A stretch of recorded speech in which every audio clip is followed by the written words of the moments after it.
Là, on est sous la citadelle de la ville de Laon. On est vraiment sous la cité administrative aujourd'hui. Et donc, on est dans une carrière de calcaire. Voilà, le calcaire, c'est le tout premier niveau de sédiment. Et donc, on se trouve à partir de ce moment-là. On est à peu près au deuxième niveau. Au-dessus, on va avoir les caves. Et là, on a la carrière. Et tout en bas, on va avoir les arènes de sable, par exemple.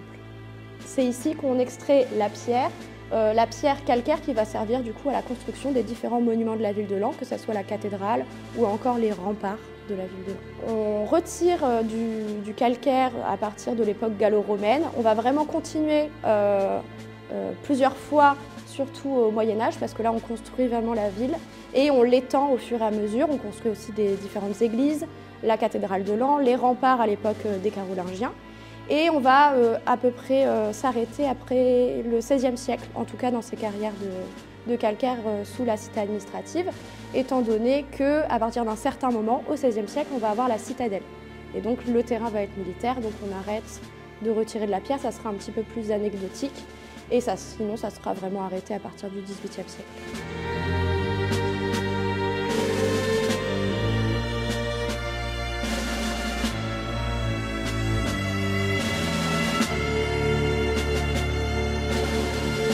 On se situe cette fois-ci dans la poudrière, dans l'une des poudrières de la ville de Laon, parce qu'il y en avait plusieurs. Et donc une poudrière, c'est l'endroit où on mettait la poudre à canon. Et donc ici, c'est une poudrière à double parquet. Le premier parquet est ici et on pouvait en entreposer un deuxième au niveau de ces petits piliers. La ville de Laon a une fonction militaire, oui et non. En fait, en tout cas, elle possède une citadelle qui a été construite sous Henri IV.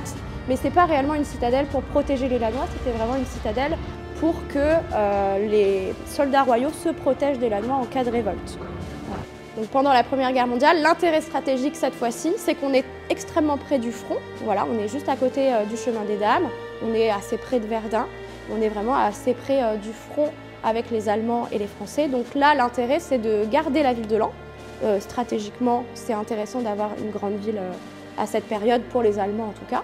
Et ça va aussi devenir une ville de l'arrière-front. Voilà. Et ça, c'est très très important. L'intérêt, il est juste ici d'avoir des prisonniers par exemple, ou encore des soldats qui peuvent prendre leur pause avant de retourner sur le champ de bataille au chemin des Dames. L'intérêt des souterrains aujourd'hui, c'est surtout des visites avec ce qu'on a proposé aujourd'hui. Et ça va surtout servir par exemple pour les particuliers ou encore pour la municipalité, mais ça ne sert pas réellement à grand chose d'avoir des souterrains aujourd'hui. On n'y retire pas de la pierre aujourd'hui, on ne conserve pas forcément du vin à l'intérieur des souterrains. Voilà, ça va surtout servir pour le tourisme.